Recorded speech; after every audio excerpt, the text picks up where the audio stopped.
All right, Chaz, welcome back to the show. Episode 383, I think, of the Grid. There's no place I'd rather be. David Lee Scales. Our weekly catch up, bi-weekly catch up. So nice. How's things in New York?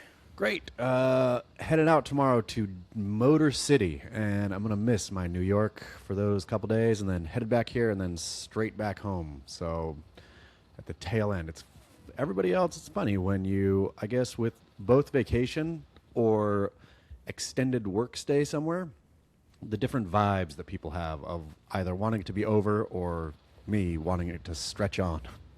Yeah. Are you excited to go to Motor City? Yeah, I'm excited for the story. I've never been to Detroit, but mostly the story seems fascinating. Street racing kids. Getting up So, to no good. for listeners who didn't listen to Noble Rot earlier this week, Chaz is on assignment in Detroit to write an article for a magazine. What exactly are you talking about with street racing kids? I guess there's a street, which I should know more about, but I'm learning about it. Woodward Avenue in Detroit. Are you? I know you're not a big car head. Was any of your parents or brothers, or did anybody get super into cars? No, I have a general interest, but I wish that somebody in my family was a motorhead because Yeah. I feel like I could really embrace it. Yeah, me too. I mean, I love the history. I love the stories. I love all of it. But and my dad kind of is a bit. I guess yeah, but not like a real nitty gritty motorhead. But anyway, so Woodward Avenue runs from Pontiac, Michigan to Detroit. It's like a 24-mile stretch, I think, straight. And it's like the first place or first street, I think, where they ever did like kind of, unsanctioned drag racing and stuff. And for the big three automotive companies would actually go down there with their own illegal cars and like test new whatever engine, blah blah blah blah. So in any case, Woodward's been famous for this for a long time, and I guess from what I hear tell, a batch of kids is doing their own stuff now that the old heads are mad about. So it sounds very surf-esque. They got some Ben Gravies in there. I don't know that I should admit this aloud or publicly, but I love that when that's the instinct, the answer is always no, but then the best part is doing it. it hasn't come back to bite me yet, but Yeah. I feel like it will. I take pride in seeing kids get hurt who are rogue e-bike riders or mini bike riders, or there's like a scourge that sounds like this is similar to what you're talking about, that of Southern California kids on, I don't even know what they're called. They're basically motorcycles, but they're not a full motorcycle. It's kind It's of like, yeah, I mean, I think they're classified as e-bikes still, but they are electric motorcycles for all intents and purposes. electric motorcycle, I think is the best way to describe it, because the things go super fast. But they're not street legal, but they will ride them in traffic and they'll be doing wheelies. Like there'll be a horde of them. And so all the traffic has to actually come to a stop because you don't want to kill the kid. But I've seen Instagram kitty videos where they are doing a wheelie like through a red light and a car sideswipes or T-bones them.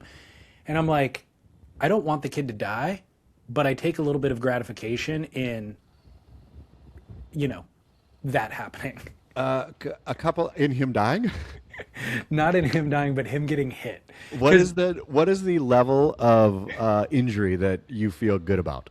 I don't want Permanent damage. don't want permanent damage. I don't want him to get maimed. I want him to get knocked unconscious so that he comes to and has a realization that he should not be doing that. Okay. So I'm going to push back on you here because I feel that is, of course, the growing older and these dang kids. And it is dangerous, and it does cause problems, and it does put other people at risk too, right? Like, you're not just going to hurt yourself. Oftentimes you could run into a kid, or you could, damage somebody else. That being said, in this day and age of everybody sitting on their phones and computers, kids out being naughty physically, I'm a fan of. I've given it a lot of thought, and I'm going to go see in Detroit. Maybe my going in assumption will be challenged, but that's my going in assumption is This is a lot better than kids nerding around on the computer. This is them being naughty, like physically naughty, but not drug naughty, not sexual assault naughty, not vandalism. This is about speed and adrenaline and adventure. I like the take. I guess the only issue I have with it is driving, a 2,000-pound motor vehicle can create real havoc and damage. So that's the thing, and I guess I'll go see. I'll go see what all this is about, if it is justifiable, if it is just, if it's good, clean, fun-ish with the edge, or if it's really, really bad behavior that should be clamped down. The thing of it is, though, all these old fellas, right, from what I've been reading, they love, so I read a story the other day about the Black Ghost, is what it was called, and it was 1972 on Woodward Avenue, and it's this car that would come out of nowhere, like, in the car magazine, there's all the specs on it. It's like a one of 4 ever made of this certain, I think it's a Dodge something, whatever.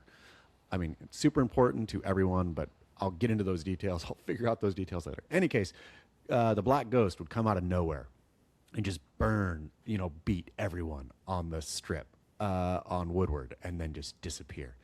And he was always a mystery of who's the driver, who's the da-da-da-da. Comes out way later after the guy, I think he gets cancer, but he was a motorcycle cop. And so he couldn't get caught drag racing because he's a motorcycle cop, right? And so would just go regularly burn people and then just keep going. And Amazing. Legend made. But all to say, though, we look at those guys as kind of folk heroes, right? What is the difference between that? Is just as dangerous too. He could lose control. He could hit, all of that. It's not like, I think we look in the past. We look at the drag racers of times past, or the kind of outlaws of times past, and they get sanitized as as time moves on, they get sanitized. And so how does that sanitization,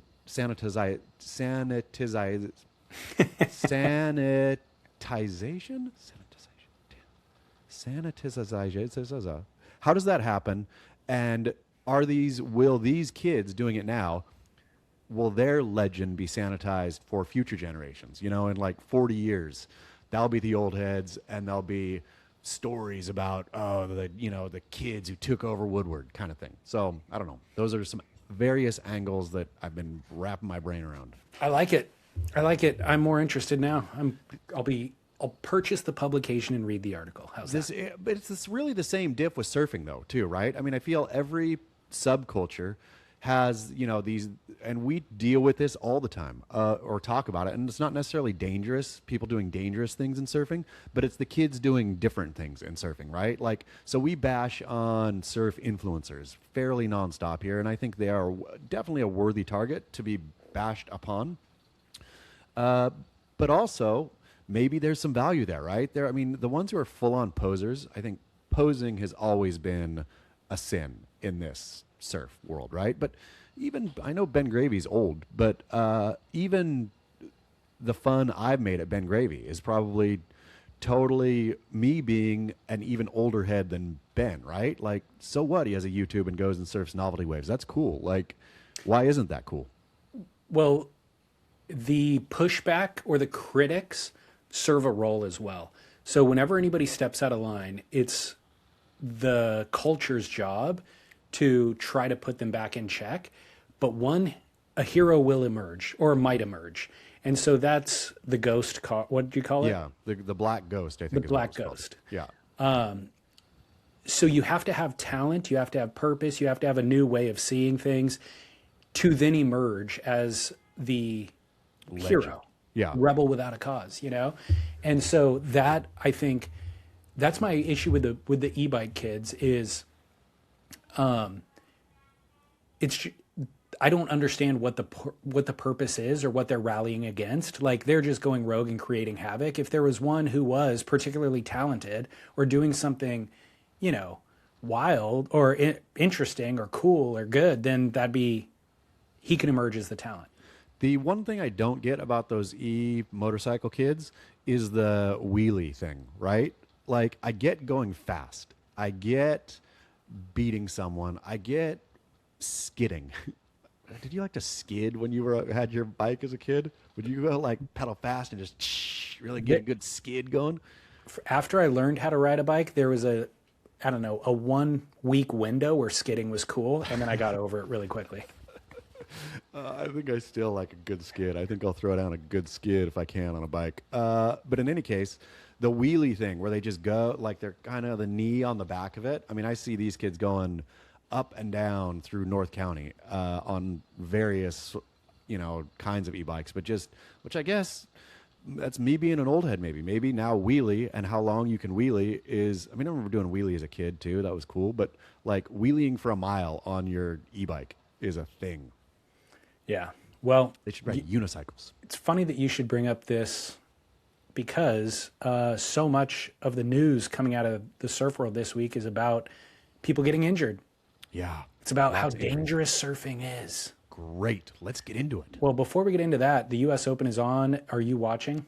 I watched a little, or by watching, I mean I looked at a 30-second clip yesterday, and it looked, I guess I did watch. I watched for like 3 minutes. I think I watched Kira Pinkerton v. whoever she was against in her heat, and it just looked unwieldy Huntington Beach, which I don't know what.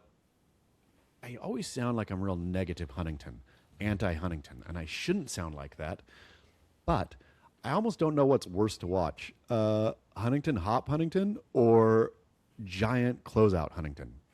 Huntington Hop Huntington is worse to watch. Definitely, but Giant Closeout Huntington, I was expecting to be a little more enjoyable in the Carnage. Did the swell bump up another notch today, though? No, I'm looking at it right now. I just put it on my phone. It's small. It's like waist high. I mean, actually, no. Yeah, I think. Okay, I'm watching.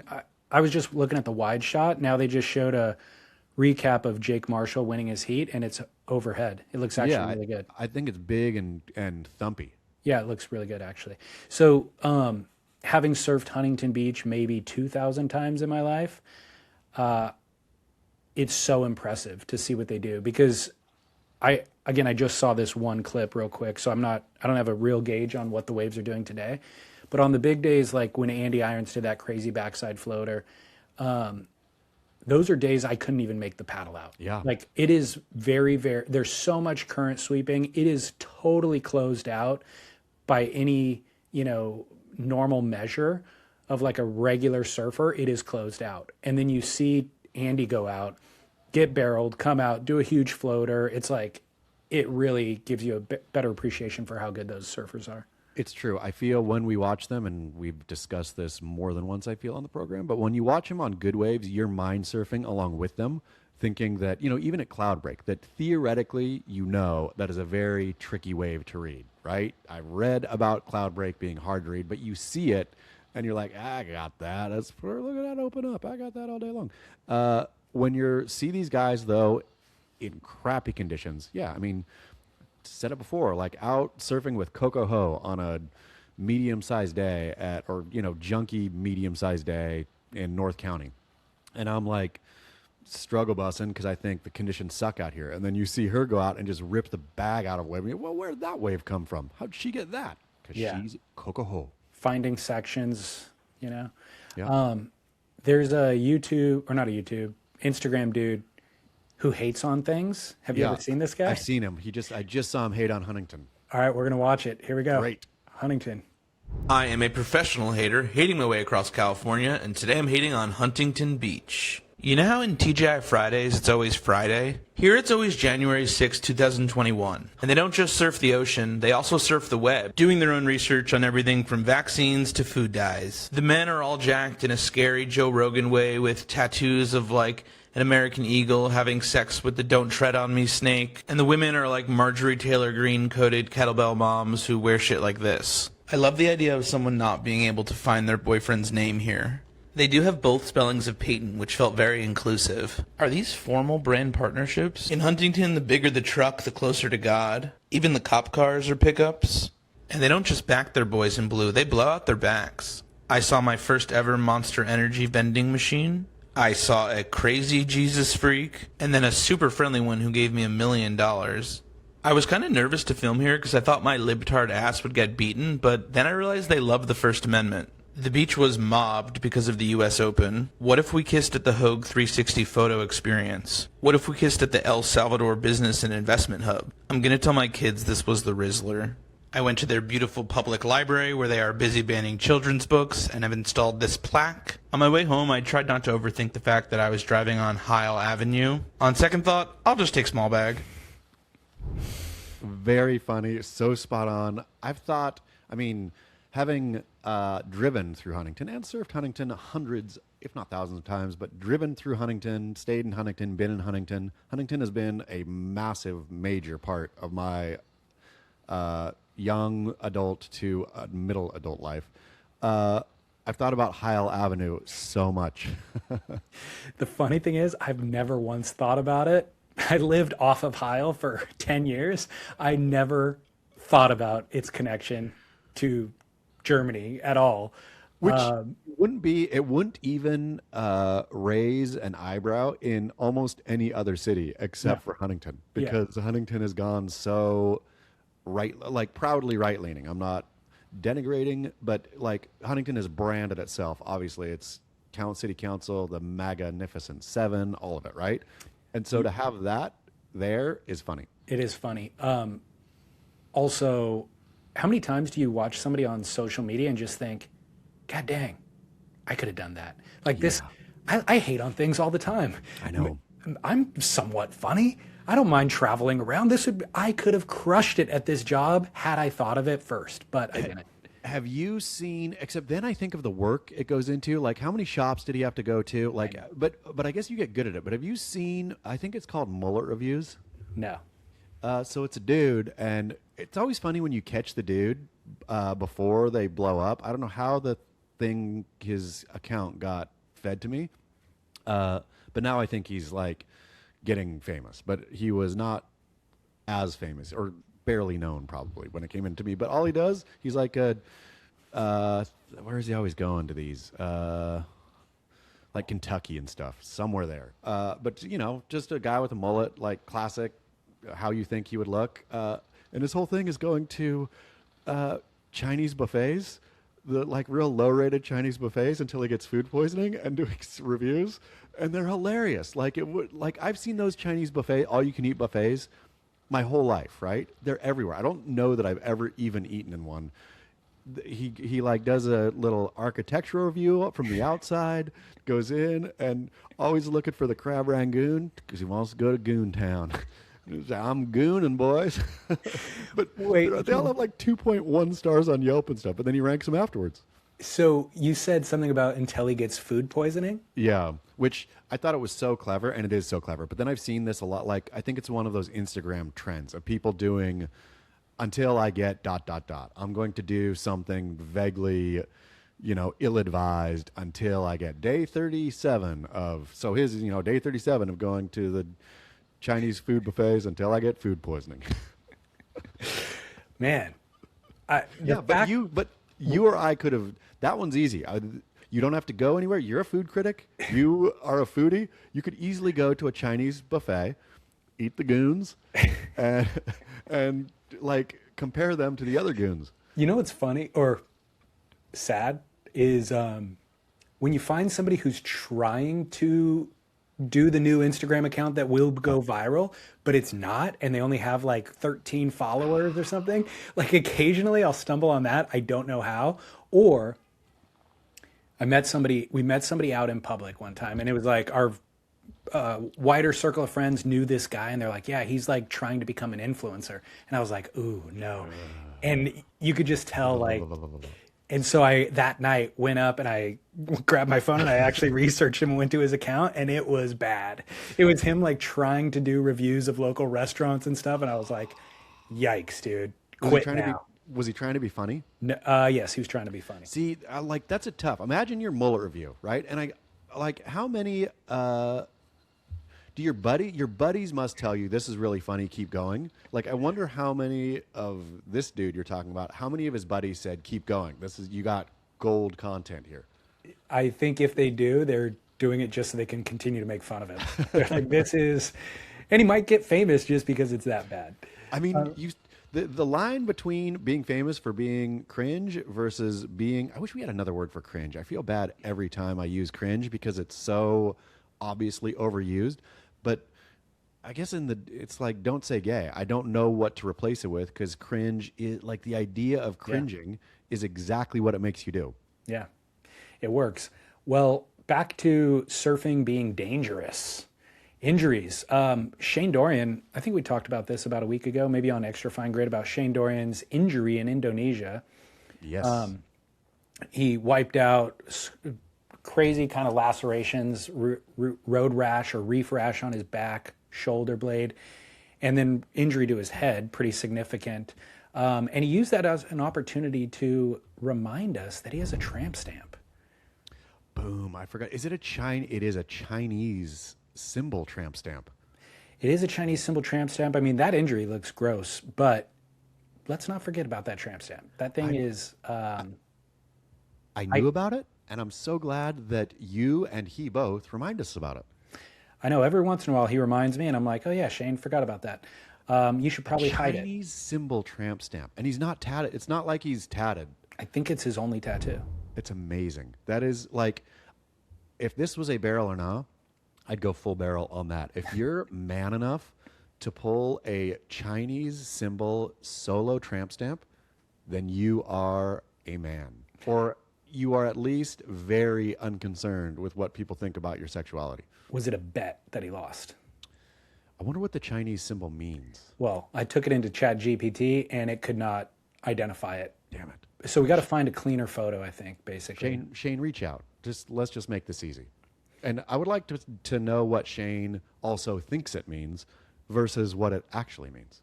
Is anybody proud of their tramp stamp at this point? Shane appears to be. I think Shane, Shane, when you reach out, let us know. Do you regret this tattoo? So they were on trend momentarily. A bunch of people got them, but never for men. Let's be serious. Wait, what? Never for men. I don't think the tramp stamp was ever on trend for a man. They've not been trending for 20 years now. So my question remains, is anybody still happy about that decision? Yeah. Call in. Listeners, I guarantee there is a listener out there with a tramp. And I would like to know. That tattoo, I would also say, as a man who has tattoos, I don't have a tramp stamp, but I would imagine that would be one of the, if not the most painful tattoos to get. Really? Any of the ones that are close to the bone there, like you think your elbow wouldn't hurt, right? You can pinch the skin on your elbow. You can slam your skin in your elbow in a door, and it doesn't hurt. I mean, your elbow hurts, but the skin on your elbow doesn't hurt. That killed me. The elbow. Yeah, I didn't think about the bone. I was thinking about the sensitivity of the skin right there, but I guess bone. Close to the bone. Also, just fun factoid for listeners. Do you know what that skin on your elbow is called? Your nurple. Weenus. Oh, yeah, I did know that. Yeah. The weenus skin. It's amazing. With no nerve endings on it. I wonder which doctor. Was it Dr. Weenus? Could be.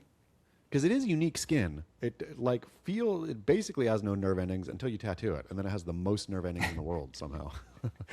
The other major injury from the Momentum generation, actually, did you see Taylor Knox's? I sure did. I even screenshotted it and meant to write about it, and this made me sad about surfing. Why? Because it's dangerous? Yes. Yeah. And it's like Shane Dorian's doesn't make me sad because Shane Dorian is certainly surfing dredging reef somewhere. It appears that Dear Taylor Knox is North County adjacent. Yeah. Is it the video glitchy in your view? It is. Yeah, it's so glitchy. What the heck, man? All right. I watched it many times and felt bad, and then also felt that we've talked about it on the program before. It was just that this is a straight up advertisement for Nose Guard right there. Totally. And anytime we've talked about Nose Guard favorably, we always talk about it favorably, and they should bring them back. Somebody always sends me a link to where they're available online. So apparently they never went away. They're just not as popular as they once were. Man, though, so for the listener who's not on the YouTube, head on over to YouTube and see this. It's at the 24-minute mark. But in any case, other than that, you realize how, I mean, a game of inches right there. Like that wound looks bad enough and deep enough right over his eye that it would have, if it would have popped him in his eyeball, he'd be blind in that eye. For sure. Yeah, no question about it. So, and look at the amount of blood too. I know. So Taylor said he had 70 stitches and it broke the orbital bone. Yeah. And he kicked out of a wave, actually just jumped off of a wave at the end of the ride. And right before he was coming up out of the water, the board hit him in the face. So it must have been a slingshot. Extension of the leash kind of slingshot and, the tumult of the underwater kind of whatever. So he didn't know it was coming. He didn't anticipate it coming, but he said that it hit him harder than he's ever been hit by anything in his life. I mean, he's been in car crashes. I feel like that's where his original injury came from when he was a teenager. Was he had a near fatal car accident? If I remember correctly. So the idea that this hit him harder than anything he's ever been hit by in his life, and it was to his eye socket, is brutal. Does it give you pause when you see things like that? Do you think, okay, I'm not going to go on closeout barrels ever again? I mean, it does, but I don't think it changes my behavior. It gives me pause, but I don't imagine it changes my behavior because I'm always cognizant of it. Like if I was jumping off into a closeout barrel, jumping off the board, I would already be cognizant of my board hitting me. But what about like jumping out the back, like wherever he jumped, he wasn't jumping in a closeout, right? He was just jumping. He just jumped off the wave after he was done riding it. Yeah, exactly. So when you do that, are you thinking there's a chance my board could be slingshotting back at me right at this moment? I've had that I don't know if I've ever told you that, but I've had that exact thing happen to me. It actually split my earlobe in half. Ooh. And it was kicked out of a wave. And yes, the slingshot thing happened. And I was actually glancing back towards my board and it came and hit me in my ear. So it was like, as I was turning, it was coming back at me and hit me. So I didn't see it coming and hit the bottom of my ear, split the earlobe in half. And I was with a buddy. And immediately, it felt like a punch to the head just because of the force, ended up contacting the bone behind right there. And so I immediately held it and I had all this blood on my hand and I could feel my earlobe. And I turned to my buddy and I was like, dude, is it bad? And he's like, yeah, we should go. And as we were running up the beach, I could feel it flapping in the wind. We were actually walking and then he goes, oh, maybe we should run. That weird, cool breath of fresh air, parts of your body that aren't supposed to be exposed to the elements, that the almost feeling of like, it's just a great cool breeze right here is so weird. It's like that part of the body is like, wait, the outside always gets this. I'm getting mine right now. Well, henceforth, I never let my leash have any tension at all. Like I will always let my leg, extend my leg fully out when I feel that tension to release the tension. I wonder, this would be a good, interesting question. How many injuries leashes have caused versus how many they have prevented? Is it a 1-to-1? And I'm going to, let's say not of others. Well, let's say of others too. Great question. Don't know the answer. Is it a 50-50? Do leashes cause as much damage as they prevent? Yes, I think they do. And I think you'd have to factor into that equation. If you're not wearing a leash, or if people aren't wearing a leash, they're losing their board more often, which means they're swimming a lot more often and they're not surfing as many waves. Yeah. I mean, sure. I surf with a leash unless it's a great no leash day. Well, I'm saying for however many people are in the lineup now, that number would be cut in maybe a third. Oh yeah, if we got rid of leashes.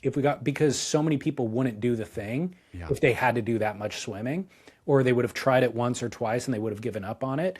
And then those who are in the lineup now would be spending a lot more time swimming and chasing their board. Therefore, they're getting fewer waves. But also, would work out better for everyone because even when the person's swimming in, he can think, well, I was sitting out there and everybody else was swimming in last time. So this is a great thinning of the herd for all of us. We all get a little bit less, but our quality is all better. I absolutely am all for it. Was that the only injury you had? I have another one.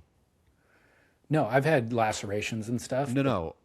Is that the only world famous injured surfer you have in this segment? Oh, no. Yes. Okay, I have one more. Okay.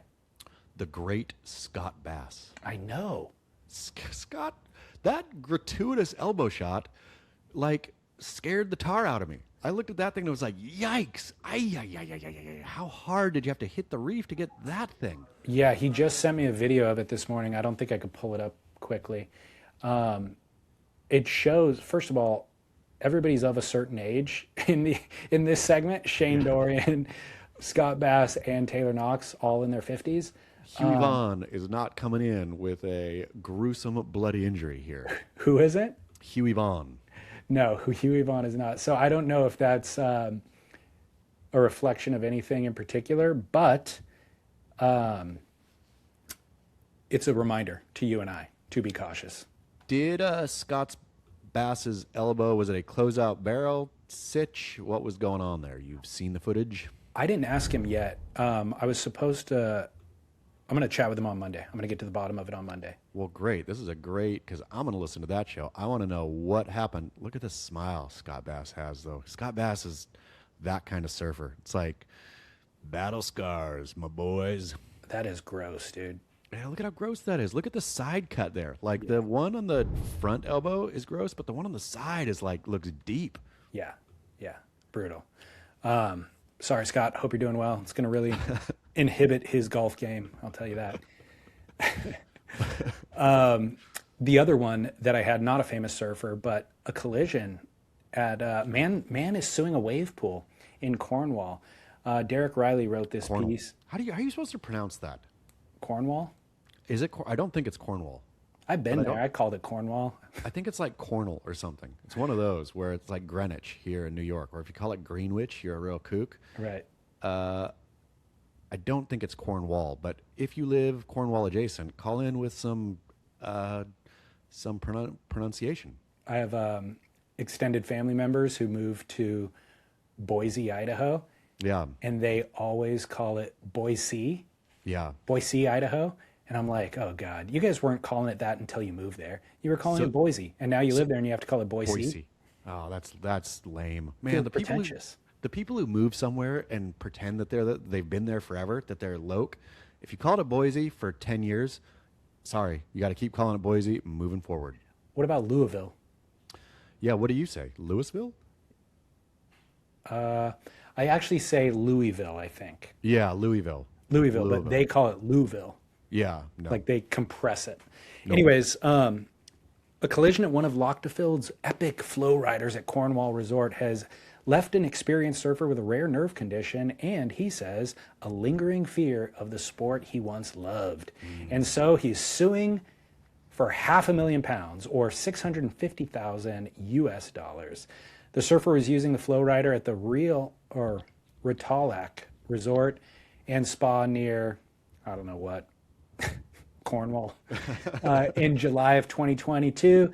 When he collided with another surfer, his face and skull struck the floor of the pool. The surfer said the impact left him with severe hyperextension, injury to his neck, stretching key nerves that is known as the stinger.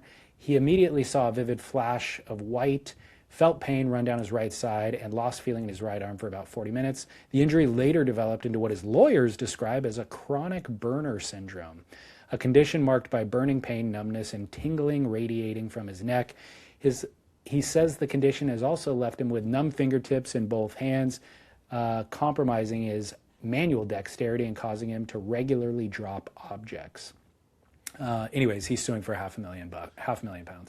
I mean, I never get these ones where you're participating in a activity that could be dangerous. Not like riding a flow rider is the most dangerous thing ever, but you've been on a flow rider, yeah? I've never ridden the flow rider. Oh, I mean, when you like Kelly's pool, like any of these wave pools, except for like Typhoon Lagoon or whatever, if it's just a like little thing to ride an inner tube on, it takes violence to create to create waves, and it takes violence to create waves in smaller spaces, right? Like it is a violent storm out at sea that stirs these waves up, and then they travel a long time and you're recreating that violence in a microcosm. With Flow Rider, you got thousands of gallons of water rushing up a surface and rushing up enough to hit the surface and go over like that. So clearly, it's not like the most dangerous thing ever, but there's obviously obvious risk involved in jumping in that water, right? You get slammed. I got slammed in a flow rider before. It takes you and boom. I know pro surfers who have broken limbs, Yeah. broken bones.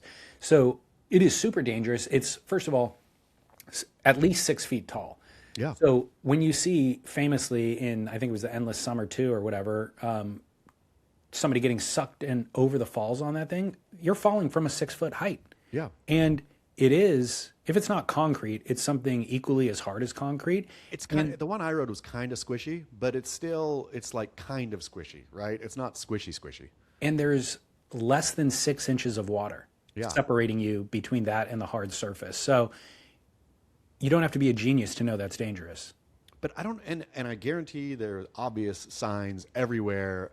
Participate at your own risk, around that. It's not like, hey, come ride this flow rider. It's like surfing, except you can't get hurt.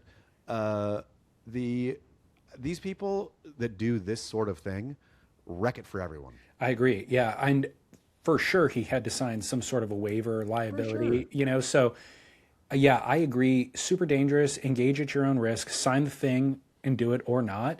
But suing is problematic for all of the rest of us. I have huge problems with this kind of tactic. I would support the suit of the woman in Brazil who got pitched off the bridge without her bungee cord. She can sue, right? If there is like negligence on behalf of operators, like if somebody had mixed concrete in with the water at the waves or at the flow rider that day, and like a chunk of concrete hit him in the head, then obviously negligence, yes.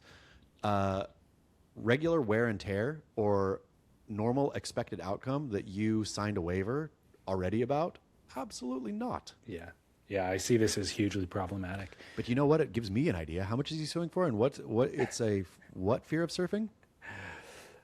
Acute fear of surfing. Scott Bass, get ready to be served. Your picture gave me an acute fear of surfing. Taylor Knox, you too. Coming at you. Class action.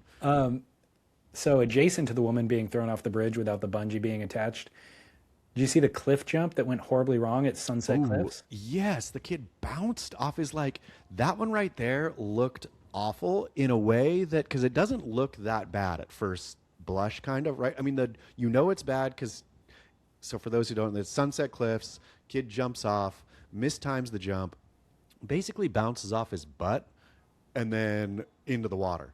But the violence, imagine the compression of the spine and all that. You're it looks awful. He's a teenager. He's in the hospital currently. I don't know the extent of the injuries, but we've talked about cliff jumping in the past. I feel like maybe a barrel or nah. Yeah. This was all I needed to see to never want to do a cliff jump again and for the rest of my life. And the error of his was jumping from a higher ledge and having to clear the lower ledge. And that lower ledge wasn't just like 2 feet out from the higher ledge. It was like 10 feet out. Yeah. Like you had to clear a huge distance, and only the hubris of a teenager would lead you to do something like this. I see those, professional, or at least professional on Instagram, people who jump off huge cliffs, right? And they're always chucking rocks over to see, I assume, the trajectory or something. But I don't know, what force do you chuck a rock at? Because if you just throw a rock, then I got that. What pressure do you put on a rock to make it mimic the human body's trajectory off a cliff? But they all do it, and it seems I don't see them bouncing off ledges, and I didn't see this kid throw a rock. Yeah, I don't think these are scientists who are doing this experiment. This is just like something you do to bide the time while you try to muster the courage. You pick up a rock and throw it. The thing with him was, I watched it a couple times. I didn't. I watched it once, and I'm not playing it here for a reason. Yeah, I mean, I watched it a couple, not because the first time I just thought, he just glanced the thing, right? I felt like the first time watching it, like, oh, he dodged a real bullet there. Lesson learned. But then watching it, I was like, no, he bashed. But anyway, I wonder, I can't speak to his thinking, but it didn't seem like he ran with a lot of force at the top. I wonder if it's one of those things where if you're going to commit to that thing, you better start 100 yards back and get as fast as you can before you do the jump. It seemed like he just stood and went, which was like, oh man, kid, if you're going to go, you better go. If you're going to half go, don't half go there. Advice for you, if you're ever in that position, don't start 100 yards back. You might be out of gas by the time you get there. Maybe just like a 10-foot running start should be enough. You're literally at the end of a marathon, ready to do your jump. Even worse than the cliff diving for me is the ones who are like at a pool party. They're like a house party and they're standing on the top of a 2-story trying to aim into the pool. And I'm like, clearly you guys have been drinking. This is the payout of like everybody applauding and making you feel great versus the risk of never being able to walk again is not worth it. No, that is us being old men, but it's so like, yeah, when I see those, I mean, I will close my eyes. Thankfully, I don't get fed them, and Instagram, stop listening right now. I don't give you my consent to listen to Jimothy, more Jimothy, please. But yeah, those ones where kids, I don't even, or anybody, like, is even going to be close to brushing the pool, what's it called? The Coping? Yeah. It just like, gives me the shudders. I just had an epiphany, a connection between Beetlejuice and our algorithm. You know, and you say Beetlejuice 3 times and he appears. All you have to do is say Jimothy, and all of a sudden Jimothy will appear in your algorithm. He's going to run across the screen. There is so much Jimothy. Have you reached peak Jimothy yet? No, I'm still in. Okay, good. Yeah. I feel I reached peak, but then I thought I reached peak, but then one will pop up and I'll be like, look at that one. I still look at him. Yeah. The other story coming out of injury-related story, unfortunately not for a human, coming out of San Diego as well, is the man kicking the sea lion. At La Jolla. Did he not see the Igor video in Maui? I mean, that's the thing. You would think at this point, and I guess I think, and this is where we are wrong, that stories like that reach saturation, and because you and I talk about it, and because listeners engage back about their own, whatever with it, I think, well, everybody knows this. And apparently not. I wonder what percentage of like viral-ish news stories, what percentage of the population is aware of them? Apparently not enough. I thought everybody saw Igor. I mean, I think this kid's going to get a bit luckier just because a sea lion ain't a monk seal. Like anybody I think the people who are going to be really outraged on this one, and I'm not advocating for kicking sea lions, but they are nasty beasts. My buddy's boat, and you can't do anything about it. They're protected, right? And so you have to build, I've talked about this before, you have to build all these contraptions. They're ornery, they're mean, they'll figure out a way to squish your contraption, get on the boat, be jerks, and they stink so bad. And I'm not saying go kick them in the face, but I wonder if all sailormen out there with boats that have sea lion infestation, they're going to be like, yeah, you shouldn't do that, but it's kind of satisfying. Well, when I saw the headline or the Beach Grid article, I thought for sure this thing was attacking him, and so this was a self-defense thing, but it wasn't. The thing was minding its own business. It was nighttime. He and his buddy filmed it and antagonized him, and so then he kicked or tried to kick the sea lion in the face. But I was like, so again, maybe alcohol was involved, bad judgment. How he looked young though. Like I really did some Google research before I put that up on Beach Grit of how if somebody's young and has committed a crime, is it legal to show their face, or alleged crime, is it legal to show their face? And then I saw other legitimate news outlets, NBC and whatnot, were posting the whole video in their news without blurring his face. So I thought, I guess he must be of age, but he looked kind of young. Yeah. Guess it doesn't matter. You and I are just getting old. Yeah. We all look young. I see 22-year-olds and I'm like, is that person 12? Right? That's true. I mean, has his age been released? No. No information. So he is Igor free so far. Well, yes, the internet will find him. Does the internet care as much as Igor though? Like Yes, I think so. Does it though? Because this thing, Igor was in my feed after that. I mean, Igor getting beat up was in my feed. Then the like, I was all Igor was my Jimothy there for a minute. Whereas this thing, I even wrote about it. I haven't seen one word since. So this kid might have the benefit of his name being Kevin or something. Like Not Igor. Igor played the role of a villain perfectly with his hateable face and him being called his name being Igor. And the other thing was, the reason that story had such long legs is because he got punched out by a local. So then we did another lap of the punch out video. Then the mayor celebrating the assailant, basically. So I had a couple questions about this story that I'm thankful that you're bringing it up because we can unpack here.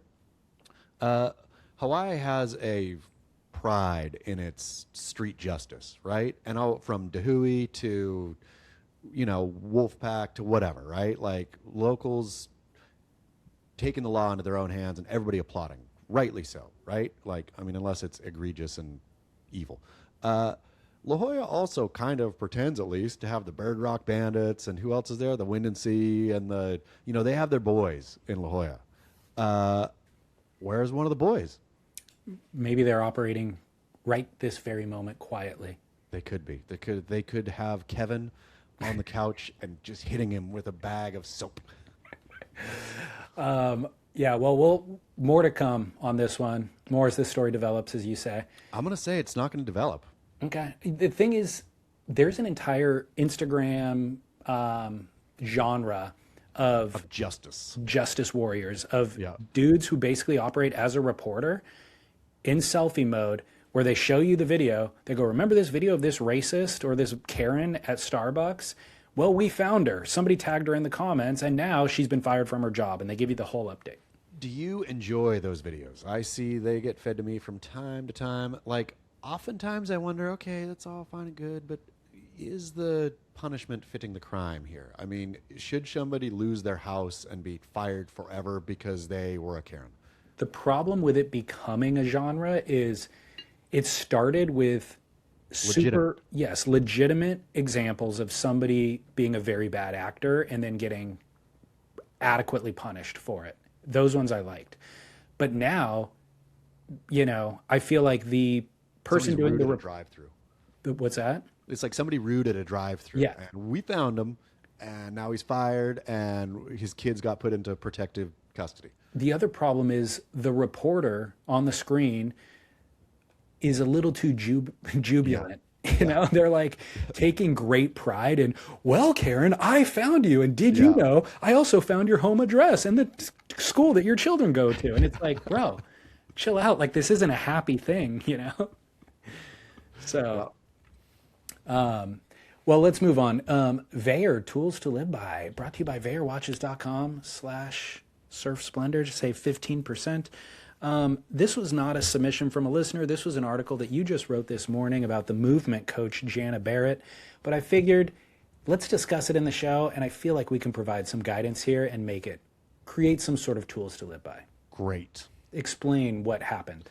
So, Jana Barrett, I guess she's a movement coach. I don't know where she's out of. It seemed like, impossible to say, but she took to Instagram with a multi-slide presentation of how somebody, a man, told her to paddle harder in the water. We'll get into that later, to paddle harder in the water, and how it made her, quote, furious.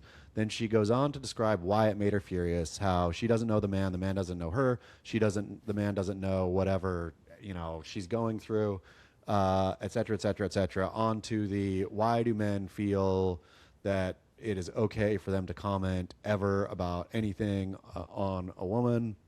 I think the comments are going to get spicy, she ends with. And then the comments were not spicy. Did you read the comments? I thought the comments were spicy enough. It was a lot of people saying she's playing the role of the victim when somebody was trying to be helpful. Yeah, exactly. Which that surprised me, I suppose. I thought the comments were going to be, and what she was clearly looking for. I mean, I think she asked directly, women, give examples of times where men have offered you unsolicited advice. There was a handful of that, or probably a lot of that. But I was surprised with the amount of comments are like, seems like you're being overly sensitive. Right. Yeah. Which shocked me because it's clearly her platform. Right. It's her followers and all that. No, I was glad to see it because I thought she needed that correction. I mean, the thing is, if you are, and again, I am speaking as a middle-aged white man here. That's the caveat for anything I say about women or minorities or anything else and their experience. But I don't know what you're doing something difficult and you're doing it wrong. You're probably doing it wrong. And I don't care. She goes into the excuses of why, right?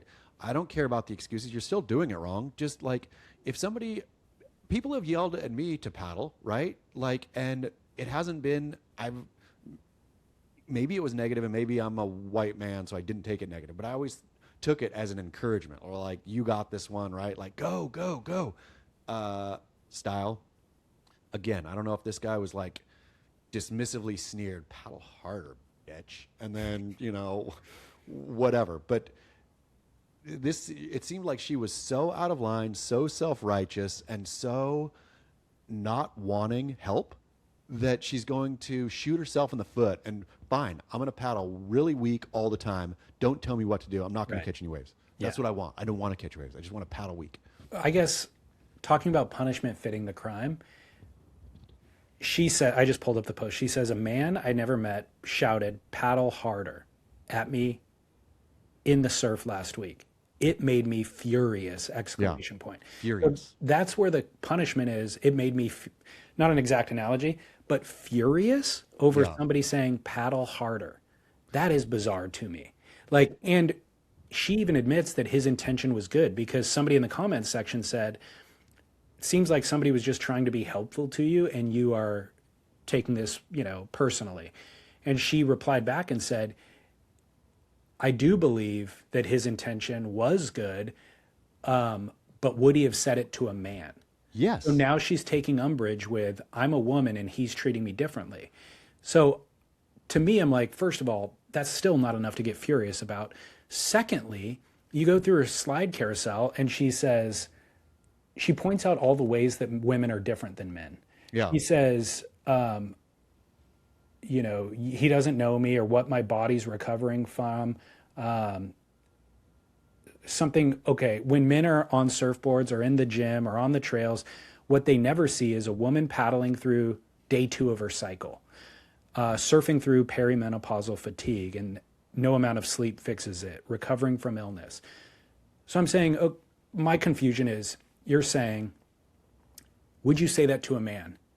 No, he should not say that. Treat me as an equal gender, basically. Treat both genders as equals. Don't identify me as being different than a man and treat me different. But here's all the ways that I am different and why I should be treated differently. Also, though, I don't know how this was specific to women. Like, if somebody yells paddle harder to me and I'm like, made me furious. He doesn't know that I had shoulder surgery 5 years. We all have. Exactly. Nobody knows what a stranger's going through. But in the surf, I feel, and that's what makes it great. It is should be, ideally, kind of a great unifier. Or if we're all doing this, we do it at different levels, but there is expectation that we all want to try to do it at the best way possible, right? So if there's I say it all the time to men and women. Like, for example, hold on to your board if you're gonna, and I try to do it now. I used to do it angrily, and now when it happens, I try to do it constructively, right? Like, hey, just, there's a lot of people around, and just try to hold on. And I've seen people, like, I told it to some, might even been a woman. I said it to women and men, but I think it was a woman. One of the last times, I told her, hold on to your board. And saw her like nod and then go over the falls on the biggest wave because she was clutching her board, and I was like, good on you. Good. Dude, can't remember. But in any case, it's the same with this, right? I'm not saying hold on to your board because I want to give you a horrible time. That's how you learn. That's how you get better. That's how you respect the environment around you, respect others, and get better yourself. Same with paddling hard for waves. Like maybe guy could have judged her and said she doesn't know the speed of this wave, right? I surf here regularly, and for this particular wave, you got to really dig at the end here in order to catch it, or it gets mushy there and you got to dig, right? Like, how is it negative? He's helping you. How is helping anyone ever negative? Well, now I'm kind of on her side. Really? Well, paddle harder. No crap, dumbass. Like, yeah, I know. Presumably she missed the wave. Instantly, she knows she didn't paddle hard enough. That is not really constructive advice to give at that point. Paddle harder. But maybe she didn't, right? Maybe there's those waves out there, a lot of them even, right? That they jack up on the outside and then get fat where you take off. And so you think you've got it because it's jacked, right? Like, oh, this is going to be, I don't have to paddle that hard. And then it goes fat and you miss it. That's happened to me tons, right? Could have easily been one of those situations where wave jacks up there, you got to paddle hard here, paddle harder there to catch it. The moment she missed the wave, she knew that already. She knew that she needed to paddle harder. Okay, let's go back. This is a good unpacking. Is paddle harder constructive? Paddle harder is a real no crap dumbass. Like, duh. I knew it. Now I know I should have paddled harder. Well, is that true though? I think so. But okay, then let's go back on the flip side here. Sometimes you need encouragement, right? In terms of, I thought I was paddling as hard as I could. Now that you told me to paddle harder, I'm going to find that extra level, right? It's those marathon runners who have people shouting, go, go, go, go at the finish line. They know they need to go. They don't need to be, but that go helps you go, right? Maybe paddle harder helps you actually paddle harder. It unlocks that, goes to 11. That is a fair take. I will accept that. So then my other question was, this is somebody who's obviously building a business on Instagram because movement coach is what she's promoting, her coaching. Yeah. And I was just like, man, it's a real risky move to go, to be somebody who's providing coaching for people. This is your thing, is actually giving people advice. And now you're complaining that somebody out in the wild, something that you're incompetent at apparently because you can't catch the wave and you actually need advice. Now somebody is giving you advice and you are going to publicly shame them for doing exactly what your profession is. This feels risky to me. She goes in and says that she has a coach too, and she asked her coach if she should, it's the unsolicited bit here that got her. But let's say this movement coach was like an expert at walking, right? At like, this is for your body type, this is the stride you should have. So this happened to me kind of recently. I think I talked about it. Went into wife's chiropractor, epic, knowledgeable man, knows everything about the human body. And I said, my lower back keeps going out. And this show keeps getting older and older as we talk. But my lower back, it just keeps grabbing, right? And I don't know why. I'll like reach over and pick something up, and from out of nowhere. And I'm stretching and da-da-da-da. And he just said, walk down the hall. So I walked down the hall and he said, your problem is you're tall and you're always around less tall people than you, so you've shortened your stride. You need to lengthen your stride, and then that will, stretch the muscle, da-da-da-da. All to say, totally fixed it, great. So if I was walking bad down the street in New York City, and this coach saw it and had an opportunity to unsolicited tell me, hey, if you, I don't know, put your foot this way, it'll really improve your life. I know you didn't ask. I would want her to. Me too. I would be so thankful for, I am thankful for unsolicited advice, almost always, to be honest. Like, if somebody's, going in on career or something like that and they don't know what they're talking about, obviously it's dumb. But if somebody knows what they're talking about, please tell me. That's how I get better as a person. So let's keep space for somebody who doesn't want that unsolicited advice on the city street with their walking. Is it appropriate for their response to be fury? No, they're absolutely not. That's the thing here. Yeah. That's the thing here. It's kind of like we picked it apart, but really in the end, It's being her fury furious about it over and is being bizarre. being furious about any kind intention is way, way, way, way wrong. You could say, I don't want it, but you should be even lightly thankful. It should be a no thank you And then attitude. and then taking to your public business profile page and express and showcasing your fury Yeah. is just a misstep. It's a I mean, misstep yeah. for your business. The people, it's just where we're at in life already. Obviously, everything being so the way it is, but people not pausing, because to make that slideshow would have taken her good. I mean, I'm poor at the Instagram, so it would have taken me all day plus, but it definitely took her time. So she had time as she was making this slideshow to reflect on this sentiment, right? And even after reflection, the righteousness of her fury was enough where she said, yep, and was fully guaranteed expecting a chorus. Maybe even this one will go viral with a chorus of women who get unsolicited advice from men, not even thinking that unsolicited advice, like, this is not just a men women thing either. Maybe women get it, at the gym and get annoyed. I mean, obviously there's read tons of stories about, lift like this, or mansplaining stuff and all this, right? I get that. But This wasn't that. this wasn't that. Yeah. Yeah. This wasn't because you're a woman, you're positioned wrong and you should do it this way. Yeah, exactly. This is just general advice. Anyways, enough on that. VayerWatches.com/Surf Splendor. Here's your advice. Tool to live by. But I mean, if we can wrap it up in a bow, at least for me, please, if you are an expert or know anything and you see me doing something poorly that I could do better, by all means, let me know about it. And also, I think to wrap another bow, playing the role of the victim is only hurting yourself. Yeah, always. Always. 100% of the time, victim dumb. It's the old adage about like, being angry at somebody is like drinking the poison Yeah. and expecting them to die. Yeah. It's kind of the same thing. Yeah. It's kind of like victim poison. Okay, let's go to commercial break. We will be back with some barrel or not and a feedback about the VR conversation we had last night, virtual reality surfing. Unsolicited advice. All right, Chaz, welcome back. Great. So we had the email about virtual reality surfing last week, and we tore them down.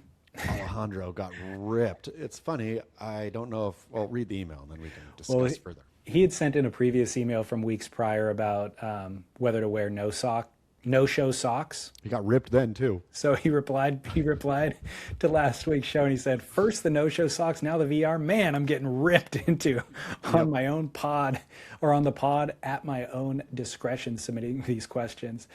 I would offer a rebuttal here, though.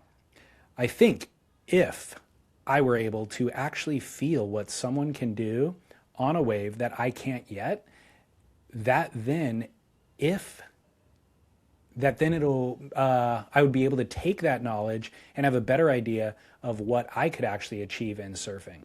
I don't know if this is analogous, as there are activities within different categories of human experience, but I've heard of good writers copying masterworks of authors word by word to get into the flow, or painters doing the same for their respective craft. The cost of such technology would be pretty prohibitive anyway at first, but if you were offered the experience, wouldn't you? Could be a helpful tool if you were to use it correctly. Cheers, A. Okay, Alejandro. Time for round 3. Ding, ding. The question here, I think, is, and this is exactly the problem with surfing writ large, is it straddles both art and sport, right? Or straddles both art and physical activity. And so, yes, people, I've read of writers exactly that, of copying Shakespeare, just copying it, right? word for word, just to feel that flow, copying any great writer, just to feel the flow of great writing. Great. They're not publishing that though, right? They're not, you didn't rewrite Shakespeare and then slap his name on it and publish it. So there's that. Same with art, painting, you're not reselling that art, you're getting a feeling for it. So now back over to surfing and the physical thing. If you could do it better by getting the feeling of a master, does that change the equation? I would argue no, because of the physical aspect of surfing. And also, I think per your conversation on Noble Rot, I do believe it was, about everybody face tuning, what was it, in the New Yorker story? Yeah. Your hero. It's a similar thing here, right? Like, if I can feel what Julian Wilson feels to surf and therefore surf more like Julian Wilson, is that me flattening out what makes me unique and individual as a surfer? It is.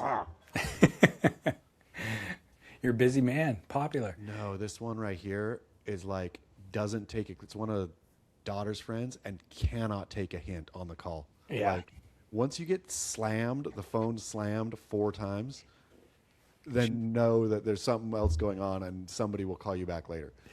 Yeah, so the idea of getting the virtual reality experience to train up your own muscles and instincts so that you can go out and do the thing, I think is flattening the experience.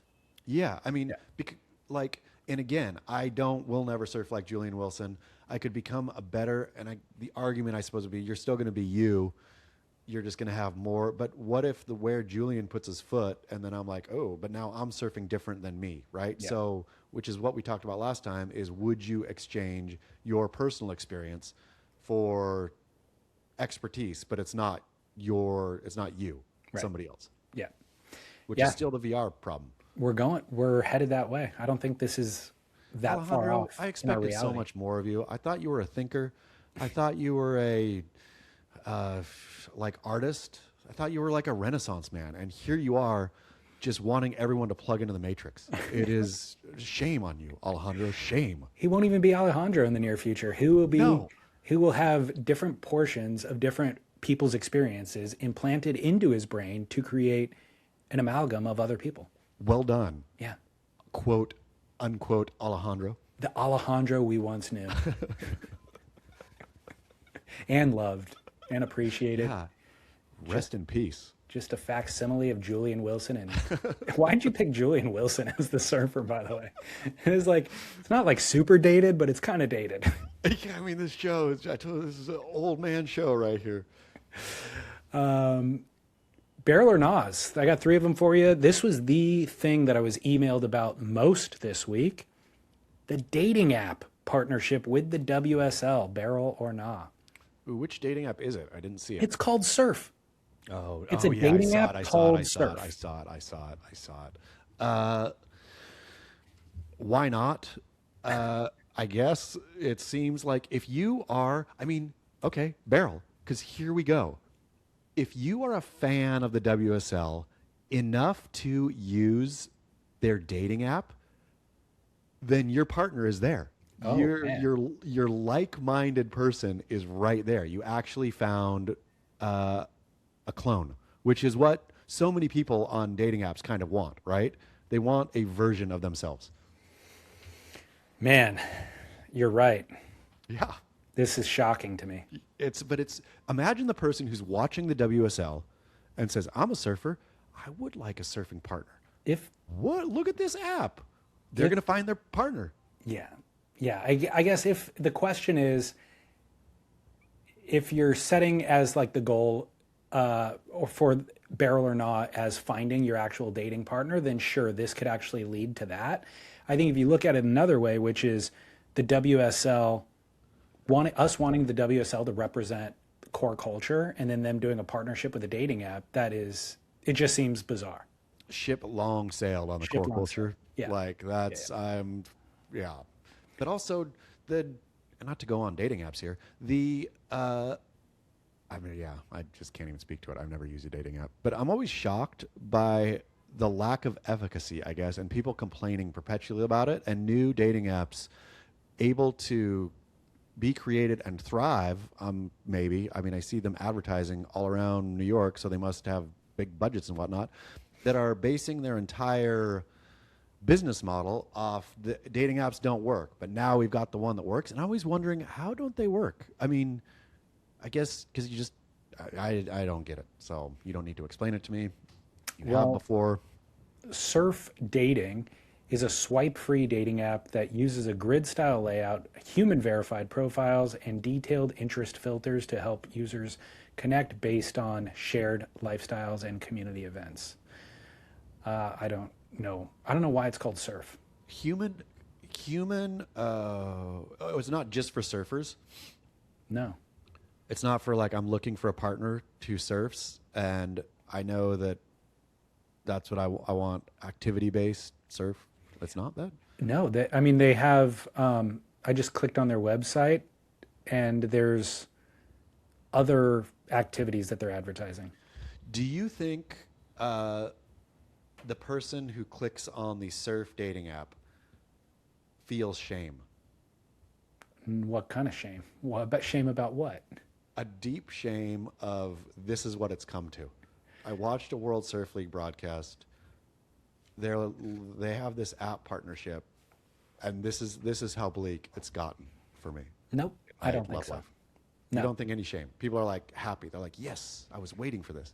I think that anytime you have to re-download a dating app, there is a disappointment that you're back on it, but there's also an optimism that comes with it. So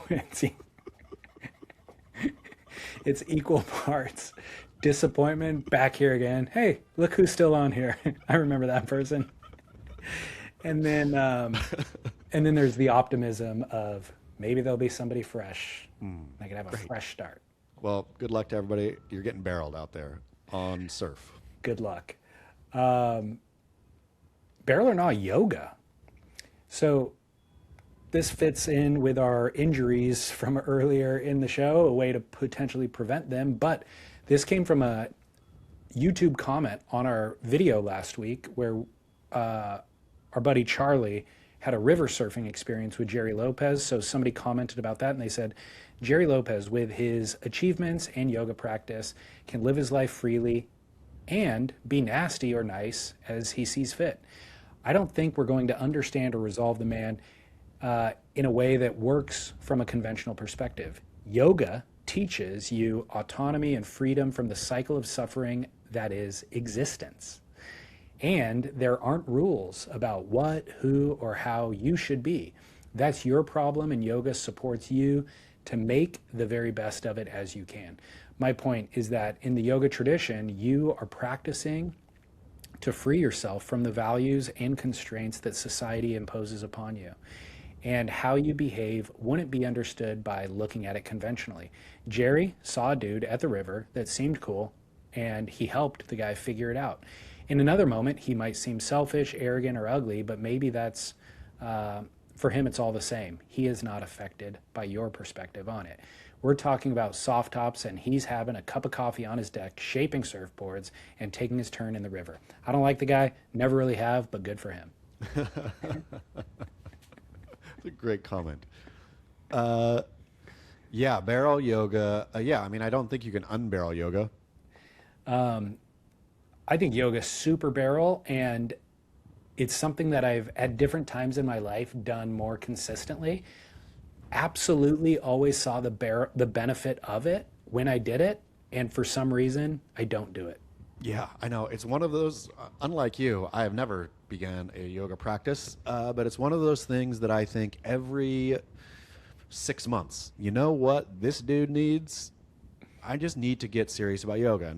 The problem is, though, then I think I don't have time, so I'm not going to go to a studio. So then I think, well, YouTube. So I put on a yoga video, and then I sit there with my legs crossed, and I think, how do I know I'm even doing this right? Like, I need somebody to give me unsolicited advice about my crappy yoga or how to make it better, and then I give up.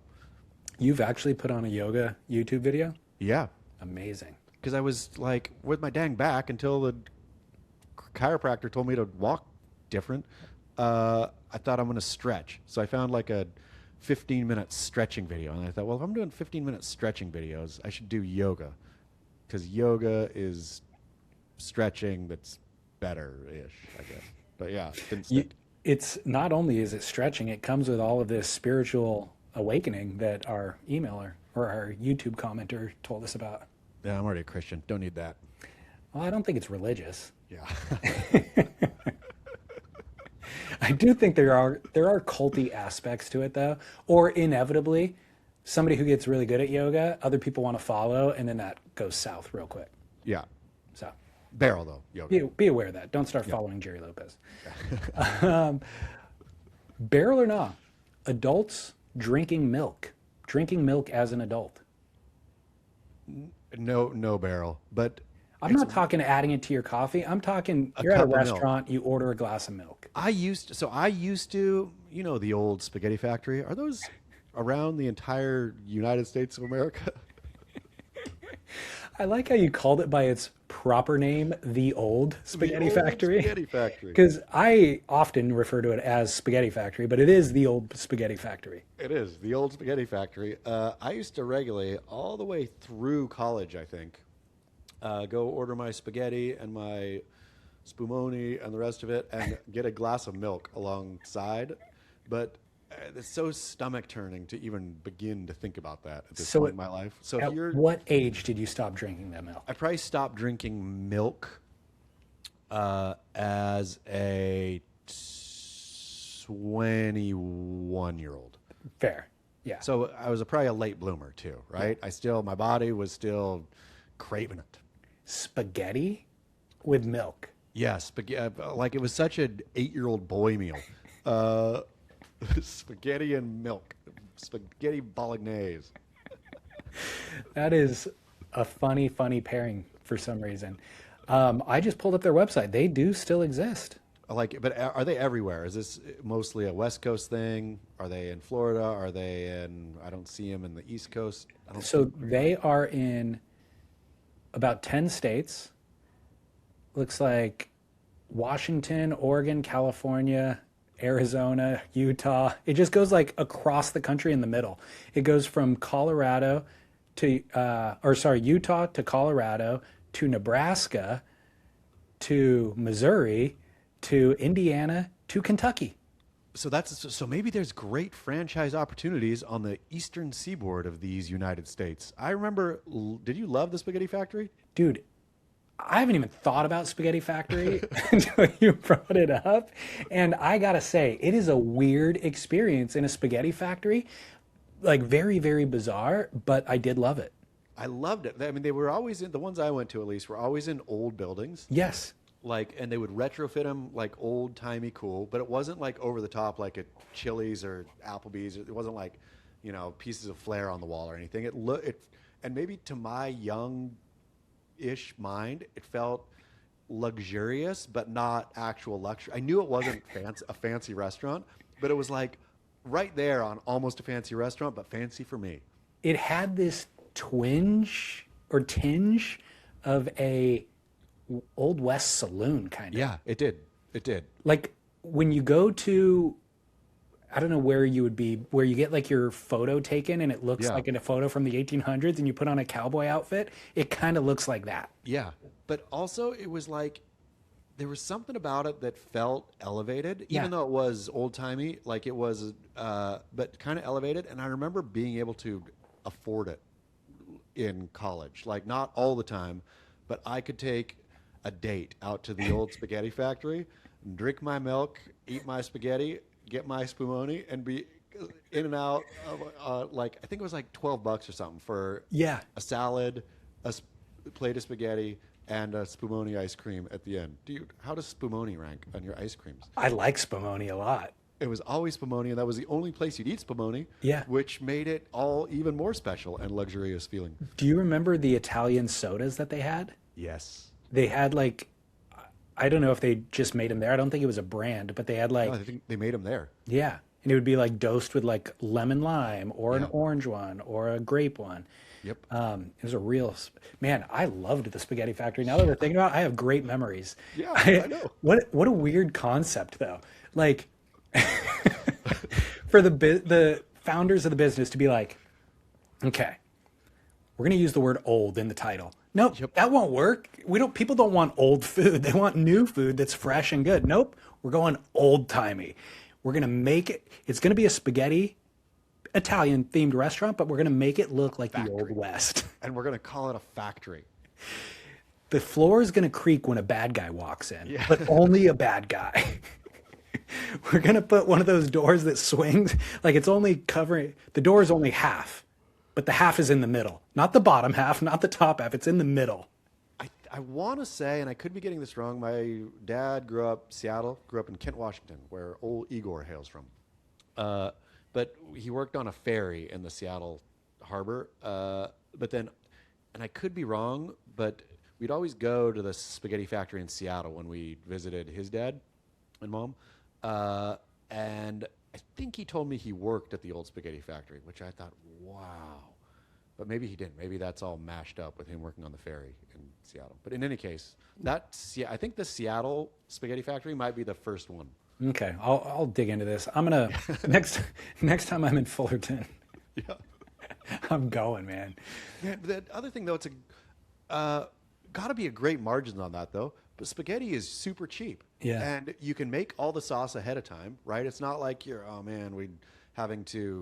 you could have vats of everything and you're good to go. Yeah, and you just got to find an abandoned warehouse to build your business in. Dress it up like an old-timey saloon.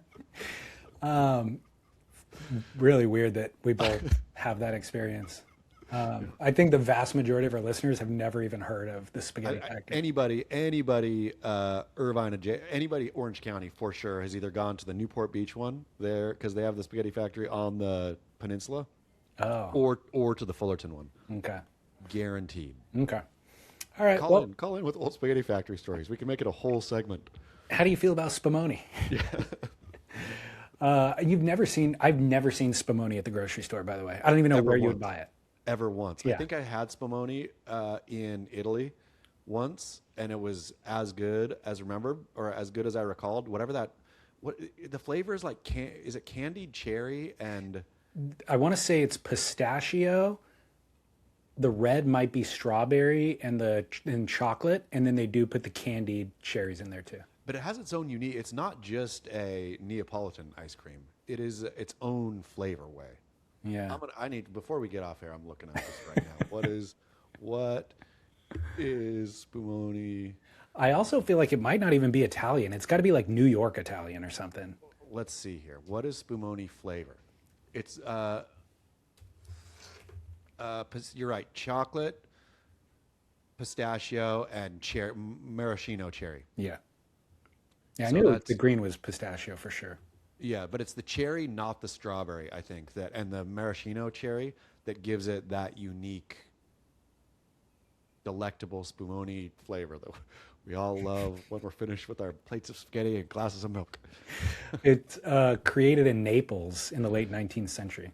Yeah, there you go. There you go. It is the predecessor to Neapolitan ice cream. Yeah, great. There you go. Wow. Fun facts. Okay. I know we normally end on barrel or not, but I was thinking, I saw something on Beach Grit that made me want to include it in the show, and then I thought maybe we can end on a poignant thought. Great. Maybe every episode even. Kick out on a poignant thought. In the article about shame spiraling, about not surfing anymore, did you see that article? I think Eric wrote it. Yeah. So the idea of having been an everyday surfer and then getting into your 40s and 50s and not surfing every day and then maybe surfing very little and feeling shame about it and spiraling in that shame. Down in the comments section, Sofa Surfer said, quote, "Watching my mother rage against the dying of the light from her memory care unit has clarified some things for me. Do what you love as often as you can. I'll just leave it at that." Poignant. Doesn't even need to be added upon. Thank you, Sofa Surfer. Great reminder. Do what you love as often as you can. All right, Chaz. Well, on that, anything else? That's all I got. Sweet. See you from Motor City. Good luck with the gig and have fun in Detroit. Did they give you a big budget for dining out? The photographer called me yesterday because we were sorting out some details, and he said, and I got the company card. So we'll see what that means. Spaghetti factory. Here we go. I hope he likes milk and spumoni. So barrel or non-milk, by the way, I forgot. No barrel. Adults drinking milk. You got a problem. If you're an adult drinking milk, then you have a genetic problem. Like if you have a desire for milk, then something is wrong with you. Or maybe right. Like if I could see MMA fighters or something chugging glasses of milk after, like that they just need that fat or something. Yeah. But if you're a normal human being, male adult or female adult, no. If you meet somebody on the Surf dating app and you go out to the old anywhere, but if you do go to the old spaghetti factory and you order a glass of milk in front of that person, there's a good chance they could walk away. It's true, unless they order one too, and then bingo bango, match made in heaven. Thank you, World Surf League. See you next week. Keep work.